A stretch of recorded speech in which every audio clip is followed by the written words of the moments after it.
Juego de escrituras. Anoche, tras la exposición de Lange, Lefebvre-Pontalis dirigió a todos ustedes la siguiente observación: habría que disciplinarse sobre el estadio del espejo. Su comentario cuenta con mi asentimiento en tanto que no debe hacerse un empleo abusivo de él. El estadio del espejo no es la palabra mágica. Tiene ya algún tiempo, unos 20 años, pues lo produje en 1936. Comienza a cosquillear esa necesidad de renovación, que no siempre es lo mejor, pues para progresar hay que saber volver sobre las cosas. Resulta fastidioso no por repetirlo tanto, sino por utilizarlo mal. Y, en este sentido, podemos aprobar a Lange. Llega el señor Lefebvre-Pontalis. Aquí tenemos al insurgente. Le aseguro que hay algo de lo que posiblemente usted, Lefebvre-Pontalis, no tenga la menor idea. ¿Hasta qué punto es discutido y discutible el diagnóstico de psicosis en el niño? En cierto modo, no se sabe si es correcto emplear la misma palabra para la psicosis del niño y del adulto. Durante décadas se rehusó pensar que en el niño pudiera haber verdadera psicosis, y se intentó ligar los fenómenos con ciertas condiciones orgánicas. En el niño y en el adulto, la psicosis no está estructurada en absoluto de la misma forma. Si en el caso del niño hablamos legítimamente de psicosis, es porque como analistas podemos dar un paso más que los otros en la concepción de la psicosis. Como sobre este punto aún no poseemos teoría alguna, ni siquiera en nuestro grupo, Lange se hallaba en una situación difícil sobre la psicosis del adulto y a fortiori sobre la del niño. Reina aún la mayor confusión. Pero si el trabajo de Lange me pareció bien situado, fue porque trató de hacer algo indispensable en materia de comprensión analítica, especialmente cuando se avanza hacia las fronteras. Esto es, tomar distancia. En todo lo que concierne a la aprehensión de nuestro dominio clínico existen dos peligros. El primero consiste en no ser bastante curiosos. Enseñamos a los niños que la curiosidad es una reprobable falta, y en conjunto esto es cierto. No somos curiosos, y no es fácil provocar este sentimiento de manera automática. El segundo peligro es comprender. Comprendemos siempre demasiado, particularmente en análisis. La mayoría de las veces nos equivocamos. Pensamos que podemos realizar una buena terapéutica analítica si tenemos dotes, si somos intuitivos, si tenemos chispa, si ponemos en práctica ese talento que cada cual despliega en la relación interpersonal. A partir del momento en que uno deja de exigirse un extremado rigor conceptual, siempre encuentra la manera de comprender. Pero nos quedamos sin brújula. No sabemos de dónde partimos ni a dónde queremos llegar. ¿Puede la psicosis del niño aclararnos de rebote lo que debemos pensar sobre la psicosis del adulto? Esto es lo que Lange trató de hacer, e hizo muy bien. Señaló con gran tacto las incoherencias, extravíos o ansias de los sistemas de Melanie Klein y Anna Freud. A favor de Melanie Klein, a fin de cuentas, pues el sistema de Anna Freud está, desde el punto de vista analítico, en un impasse. Me gustó mucho lo que dijo Lange acerca de la regresión. Señaló que la regresión era un símbolo y no un mecanismo que se lleva a cabo en la realidad. Saben ustedes que no me agrada valerme a diestra y siniestra del término pensamiento mágico. Pero aquí hay algo que se asemeja al pensamiento de un mago. ¿Acaso hemos visto alguna vez a alguien, un adulto, regresar verdaderamente, volver a ser un niñito, ponerse a dar vaguidos? La regresión no existe. Como indica Lange, es un síntoma que debe ser interpretado como tal. Hay regresión en el plano de la significación y no en el plano de la realidad. En el caso del niño, esto queda bien demostrado por la simple reflexión de que no disponemos de mucho tiempo para regresar. He releído en la interpretación de los sueños una nota referida a los procesos y mecanismos de la psicología onírica, en la que Freud cita a Jackson. Encuentren la naturaleza del sueño y habrán encontrado todo lo que puede saberse sobre la demencia y la locura. Pues bien, es falso. No tiene nada que ver. Métanse esto en la cabeza. Ambos manejan sin duda los mismos elementos, los mismos símbolos, y es posible hallar analogías. Pero esta perspectiva no es la nuestra. Todo está aquí. ¿Por qué un sueño no es una locura? Inversamente, lo que hay que definir en la locura es aquello por lo cual su mecanismo determinante nada tiene que ver con lo que ocurre cada noche en el sueño. No creamos que esto pertenece enteramente al activo de Freud. La edición francesa es incompleta y no indica que hay aquí una especie de aprobación dada a Ernest Jones, quien estimó oportuno hacer el paralelo, que sin duda consideraba apto para incorporar el análisis a lo que ya estaba bien visto en Inglaterra. Demos a Jones lo que es de Jones y a Freud lo que es de Freud. Partan ustedes de la idea de que el problema del sueño deja enteramente abiertos todos los problemas económicos de la psicosis. Hoy no puedo decir más sobre el tema. Es un anticipo lanzado hacia el porvenir. Quizá ya este año podamos comenzar a ocuparnos de la psicosis. De cualquier modo, tendremos que hacerlo el próximo año. Volvamos al texto de Freud. He encomendado a Valabrega la continuación del comentario, pero antes haré en la pizarra un esquema al que podrán remitirse para aprehender el movimiento de lo que aquí se explora. En realidad haré 4 esquemas, que son de estructura comparable y cuyas diferencias marcan el progreso de la elaboración de Freud. El primero está vinculado con lo que se esboza a nivel de su primera psicología general, que quedó inédita, referencia para él mismo rica en intuiciones fecundas. El segundo da forma a la aportación de la interpretación de los sueños, la teoría del aparato psíquico que tiene por objeto explicar el sueño. Adviertan bien esto.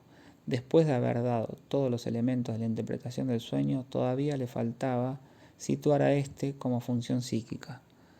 El tercero se coloca en el nivel de la teoría de la libido, muy posterior. No es en absoluto contemporánea de los 3 ensayos, sino correlativa al advenimiento de la función del narcisismo. Por último, cuarto esquema, más allá del principio del placer. Aunque vinculados a funciones completamente diferentes, estos esquemas presentan algo semejante en su forma.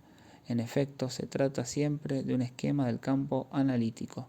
Al comienzo, Freud lo llama aparato psíquico, pero ya verán los progresos que realiza, que son los de su concepción respecto a lo que podemos llamar el ser humano. De esto se trata, en el fondo de vuestras reivindicaciones en el plano teórico, en el fondo, por ejemplo, del llamamiento que hizo ayer Lefebvre-Pontalis. Está la idea de que tienen frente a ustedes algo individual, sino único, de que todo está concentrado en la forma que tienen delante, de que ahí está la unidad de objeto en análisis, sino en psicología, cuyos límites y leyes se cree poder conocer. Todos ustedes creen seguir estando en el dominio psicológico, que la psique es una especie de doble y de propiedad de eso que ven. Llama la atención vuestra inadvertencia de que todo progreso científico consiste en hacer que el objeto como tal se desvanezca. En física, por ejemplo, cuanto más se avanza, menos se capta el objeto. Lo que pertenece al orden de lo sensible solo interesa al físico a nivel de los intercambios de energía, de los átomos o las moléculas, que solo en forma contingente y transitoria realizan la apariencia sensible. Esto no quiere decir que para nosotros el ser humano se desvanezca. Como filósofos deben ustedes saber que el ser y el objeto no son en absoluto la misma cosa. Desde el punto de vista científico, al ser, desde luego, no podemos aprenderlo, ya que no es de orden científico. Para el psicoanálisis constituye, sin embargo, una experiencia que muestra, por así decir, su punto de fuga. Subraya que el hombre no es un objeto, sino un ser realizándose, algo metafísico. ¿Es ese nuestro objeto científico? Por cierto que no, pero nuestro objeto tampoco es el individuo que en apariencia encarna a este ser. Hay en todo sueño, dice Freud, un punto absolutamente inasequible, que pertenece al dominio de lo desconocido. Lo llama ombligo del sueño. No hacemos hincapié en estas cosas de su texto probablemente porque creemos que son poesía. Pues no, esto quiere decir que hay un punto que no es aprehensible en el fenómeno, el punto de surgimiento de la relación del sujeto con lo simbólico. Lo que denomino ser es esa última palabra, por cierto, no accesible para nosotros en la posición científica, pero cuya dirección está indicada en los fenómenos de nuestra experiencia. Lo que nos importa es saber en qué punto tenemos que situarnos en la relación con lo que llamamos nuestro partener. Pues bien, si algo resulta evidente es que en el fenómeno único constituido por la relación interhumana hay dos dimensiones diferentes, aunque sin cesar se unen, lo imaginario y lo simbólico. En cierto modo, ambas se entrecruzan y es preciso que sepamos siempre qué función ocupamos, en qué dimensión nos situamos con respecto al sujeto, de una manera que realice ya sea una oposición, ya sea una mediación. Nos engañamos y creemos que por confundirse en el fenómeno, estas dos dimensiones forman solo una. Acabamos así en una especie de comunicación mágica, en una analogía universal en base a la cual muchos teorizan su experiencia. En lo concreto y lo particular, esto suele ser a menudo muy rico, pero absolutamente inelaborable y expuesto a toda clase de errores técnicos. Todo esto es muy somero, pero lo verán precisado y representado en el cuarto esquema, que responderá a la última etapa del pensamiento de Freud, la de más allá del principio del placer. Intervenciones durante la exposición del señor Valabrega. ¿A qué denomina Freud sistema phi? Freud parte del esquema del arco reflejo en su forma más simple, que tantas esperanzas ofreció de comprender las relaciones entre el ser vivo y un medio circundante. Dicho esquema pone de manifiesto la propiedad esencial del sistema de relaciones de un ser vivo. Este recibe algo, una excitación, y responde algo. No olviden que la noción de respuesta implica siempre que nos hallamos ante un ser adaptado. Este esquema del arco reflejo surgió, por ejemplo, de las primeras experiencias con la rana, en la época en que la electricidad, que como modelo, ya verán, nos enseñará tantas cosas, comenzaba a hacer su aparición en el mundo. Si se estimula eléctricamente a una rana o se le echa una gota de ácido en la pata, se rascará esa pata con la otra. A esto se le llama respuesta. No solo existe el par aferente-eferente, es preciso suponer que la respuesta sirve para algo, es decir, que el ser vivo es un ser adaptado. Freud retoma todo esto al comienzo de su construcción. Parece ya introducir ahí la noción de un equilibrio o, dicho de otro modo, de un principio de inercia. Pero esto no es legítimo. El estímulo que Valabrega denomina de modo prematuro una información no es nada más que un input, un puesto dentro. Este enfoque del problema es precientífico, anterior a la introducción de la noción energética como tal, e incluso muy anterior a la estatua de Condillac. No hay ninguna consideración de energía en este esquema de base.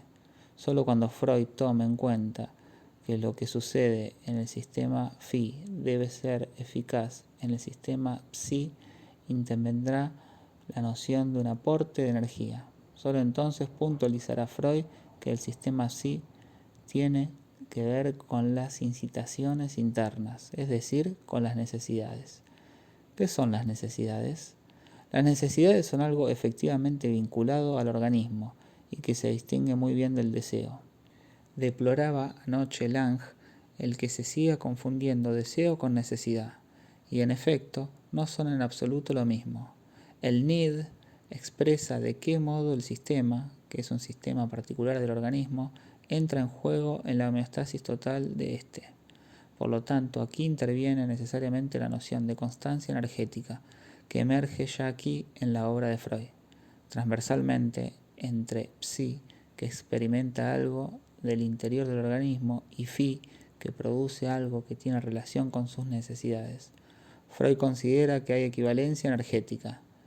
Esto se vuelve completamente enigmático. Ignoramos totalmente qué puede significar la equivalencia energética entre la presión interna, ligada al equilibrio del organismo, y su salida. Entonces, ¿para qué sirve? Es una X que, tras haber servido de punto de partida, es lisa y llanamente abandonada. Freud no puede contentarse con el input, lo traído del mundo exterior, y tiene que improvisar. Introduce entonces un aparato suplementario. Y, ya lo dije la vez pasada, todo esto es un juego de escritura. Se trata de construirlo todo a partir de nociones energéticas. Vale decir, de la idea de que para que podamos sacar un conejo del sombrero, primero hace falta meterlo. Para que algo salga es preciso que algo entre. A partir de aquí vamos a construirlo todo. Se trata muy probablemente del sistema de la percepción. No lo llamemos prematuramente conciencia. Más adelante Freud lo confundirá con el sistema de la conciencia, pero necesita introducir este sistema como hipótesis suplementaria. ¿Por qué? Porque le hacen falta no solo estímulos procedentes del mundo exterior, sino el mundo exterior mismo. Le hace falta un aparato interior que refleje no solo las incitaciones del mundo exterior, sino, si les parece bien, la estructura. Freud no es gestaltista, no es posible atribuirle todos los méritos, pero sí experimenta las exigencias teóricas que engendraron la construcción gestaltista. En efecto, para que el ser vivo no perezca cada vez es menester que posea cierto reflejo adecuado del mundo exterior, lo cual equivale a decir que este esquema se basa, en realidad, en lo que más tarde será aislado con el término homeostasis. Ya está presente aquí en la noción de un equilibrio a conservar y de una zona moderadora, que mantiene las excitaciones en el mismo nivel y que, por consiguiente, sirve tanto para no registrar como para registrar mal. Registra, pero de manera filtrada. Ya aparece aquí, por tanto, la noción de homeostasis implicando a la entrada y a la salida algo llamado energía. Pero este esquema muestra ser insuficiente. Si el sistema nervioso realiza, en efecto, un filtrado, se trata de un filtrado organizado, progresivo, que supone facilitaciones. Ahora bien, nada permite pensar que esas facilitaciones seguirán alguna vez una dirección funcionalmente utilizable. La suma de todas esas facilitaciones, los acontecimientos, los incidentes sobrevenidos en el desarrollo del individuo, constituyen un modelo que proporciona la medida de lo real. ¿Está ahí lo imaginario? En efecto, lo imaginario debe estar ahí, pero como tal supone una intervención de las Gestalten, que predisponen al sujeto vivo a cierta relación con una forma típica que le responde especialmente. Supone un acoplamiento biológico del individuo a una imagen de su propia especie, a las imágenes de lo que le es útil biológicamente en un medio determinado. De esto no hay aquí rastros, solamente hay zona de experiencia y zona de facilitación. En resumidas cuentas, la memoria se concibe aquí como serie de engramas, suma de series de facilitaciones, y esta concepción revela ser enteramente insuficiente si no introducimos en ella la noción de imagen. Si se postula que una serie de facilitaciones, una secuencia de experiencias, hace surgir una imagen en un aparato psíquico concebido como una simple placa sensible, es obvio que cuando la misma serie es reactivada por una nueva excitación, por una presión, por una necesidad, se reproducirá la misma imagen. Dicho de otro modo, todo estímulo tiende a producir una alucinación. El principio del funcionamiento del aparato Phi es la alucinación. Esto es lo que quiere decir proceso primario. El problema está entonces en la relación de la alucinación con la realidad. Freud se ve llevado a restaurar el sistema de la conciencia y su autonomía paradójica desde el punto de vista energético. Si la concatenación de las experiencias produce efectos alucinatorios, es preciso un aparato corrector, un test de realidad. Dicho test de realidad supone una comparación de la alucinación con algo recibido en la experiencia y conservado en la memoria del aparato psíquico. Y desde ese momento, por haber querido eliminar completamente el sistema de la conciencia, Freud se ve obligado a restablecerlo con reforzada autonomía. No digo que esto sea ilegítimo, pero ya verán a dónde lo conduce. ¿Qué rodeos deberá efectuar Freud para imaginar esa comparación de referencia entre lo que es dado por la experiencia en el sistema psi, sistema moderador, sistema homeostático que modera las incitaciones y el registro de estas últimas? ¿A qué hipótesis suplementaria se ve conducido? Las dificultades que debe enfrentar pueden medirse por las hipótesis complementarias. Dichas hipótesis se agrupan bajo las dos rúbricas distinguidas por Balabrega: inhibición e información. El sistema I está formado por órganos diferenciados que no registran las energías masivas procedentes del mundo exterior. Es posible concebir energías tan masivas, cambios de temperatura, presiones considerables, etc., que pongan en tela de juicio la subsistencia del ser vivo. Si éste ya no puede moderar los choques, solo le queda huir. Pero esto es por completo ajeno a lo que importa. Aquí se trata de las relaciones entre la psique y las determinaciones sutiles del mundo exterior. Tomemos la energía solar. El aparato especializado no retiene más que una parte del fenómeno. Elige determinado nivel de frecuencia. Se pone en concordancia no con la energía en cuanto tal, nosotros transformadores, células fotoeléctricas, sino con el periodo.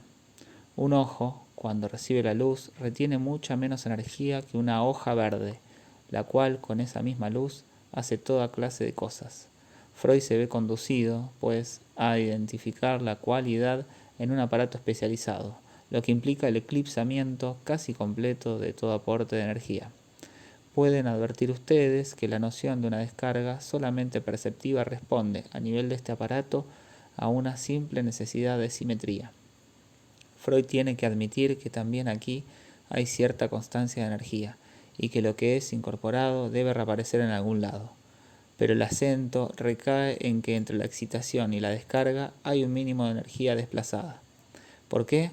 Porque este sistema debe ser lo más independiente posible de los desplazamientos de la energía. Es preciso que de ellos Freud distinga la cualidad pura, a saber, el mundo exterior tomado como simple reflejo. Para que pueda haber comparación, escala común entre lo interior, donde la imagen solo posee dependencias memoriales, donde es alucinatoria por naturaleza, y lo exterior, es menester que el yo, acentuando al segundo grado la función de regulación del moderador, inhiba al máximo los pasajes de energía en este sistema. Lo que llega como incitación, ya considerablemente filtrado, debe serlo nuevamente para poder ser comparado con las imágenes especiales que surgen en función de una necesidad. La cuestión es saber cuál es el nivel de presión de la necesidad, si ésta se impondrá contra toda evidencia o si la cantidad de energía desplazada podrá ser suficientemente amortiguada, tamizada por el yo, para que se advierta que la imagen no es realizada.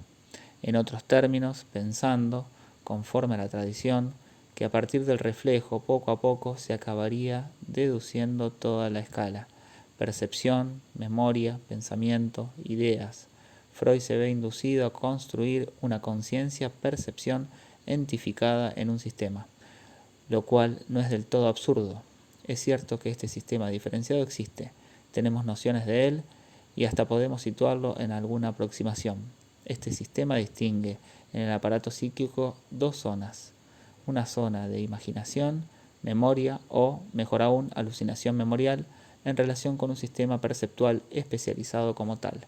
La conciencia es aquí reflejo de la realidad. Señor Balabrega. Sí, pero esto aparece mucho después. Freud no tiene todavía una idea muy clara de la noción de aparato psíquico, que más tarde ofrecerá con el sistema percepción-conciencia. Aquí solo hay elementos. Los elementos son omega.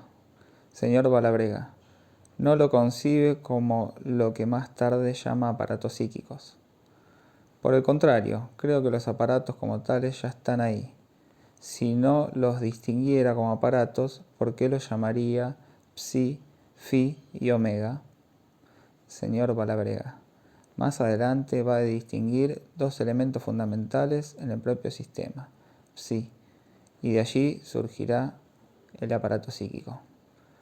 Pero lo que precisamente quiero mostrarles la próxima vez es que la denominación aparato psíquico resulta por completo insuficiente para designar lo que presenta la Traumdeutung, donde la dimensión temporal comienza a emerger. Señor Balabrega, con respecto al ego y a las indicaciones de realidad, hay que distinguir tres casos. En primer lugar, si el yo se encuentra en un estado de deseo en el momento en que aparece la indicación de realidad, hay descarga de energía en la acción específica. Este primer caso corresponde simplemente a la satisfacción del deseo. En segundo lugar, con la indicación de realidad coincide un aumento del displacer. El sistema psi reacciona produciendo una defensa por medio de una investidura lateral. Esto quiere decir que la cantidad de energía, al pasar por varios filtros neuronales, llega con menor intensidad al nivel de la sinapsis. Es el esquema eléctrico. Si se hace pasar una corriente por 3 o 4 hilos en lugar de uno solo, se necesitaría en cada uno de ellos una resistencia menor, proporcional a su número. Por último, y en tercer término, si no se produce ni uno ni otro de los casos precedentes, la investidura puede desarrollarse según la tendencia dominante sin ser obstruida. Juicio, pensamiento, etc. son descargas energéticas en tanto que inhibidas. Esta seguirá siendo la construcción de Freud cuando diga que el pensamiento es un acto mantenido a nivel de una investidura mínima. En cierto modo, es un acto simulado. Debe admitirse que hay un reflejo del mundo, en la medida en que la experiencia nos obliga a postular una percepción neutra. Digo neutra desde el punto de vista de las investiduras.